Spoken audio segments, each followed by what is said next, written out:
I'm Daniel McCoy. I'm an assistant professor in the Department of Atmospheric Science.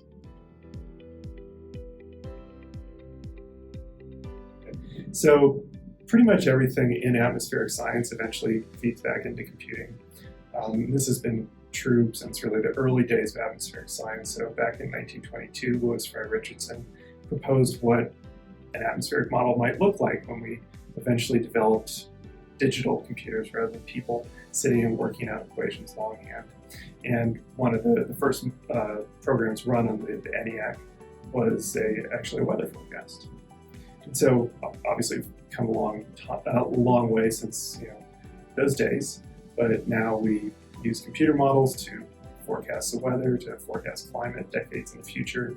And as we live in the atmosphere, we're a pretty rich data field. And one part of that is parsing through the large amount of data that we take from satellites, from airborne platforms, and from the surface to try to better understand the system.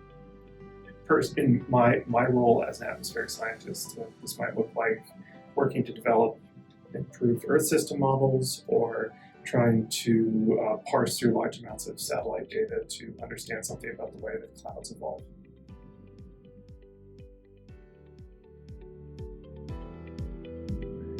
I guess in the context of a sort of a supervised learning problem, you're trying to train something to tell jokes. Most of those algorithms struggle with projecting and extrapolating outside of their training set. So I guess it'd be kind of jokes that we've already heard, or pretty similar jokes we've already heard. Although that may not be all that different than the way that comedy is done now. And Stan Laurel was rumored to have said that comedians steal from all comedians.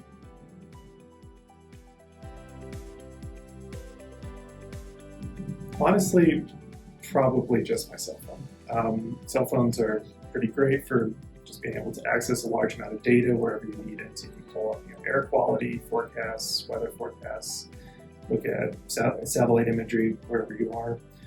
They're really great for doing citizen science. And so actually one of the things that we are developing as part of the next generation King Air, University of Wyoming King Air, is a citizen science program where people can interface with the plane through their phone and sort of experience the in-flight data collection.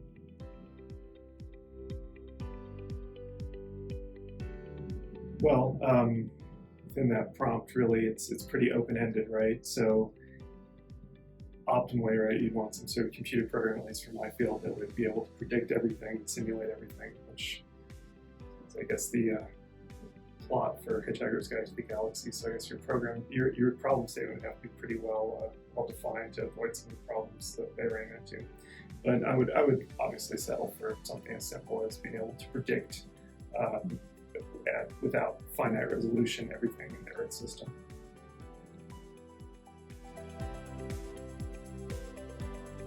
So one thing we've been working on in my research group that I'm really excited about is trying to develop new Earth system models. So in Earth system models, you're trying to deal with a lot of different complex phenomena. And so you have multi-scale processes like stuff on the scale of raindrops affecting things like the global climate. So representing all those processes simultaneously is difficult and computationally expensive. And there's a lot of different ways that you can design the equations that represent those processes potentially. And so what we've been doing is we've been building really cheap to run surrogate models using machine learning that allow us to test out a bunch of different model configurations and then find out which are the essentially best models and develop new, more robust predictions.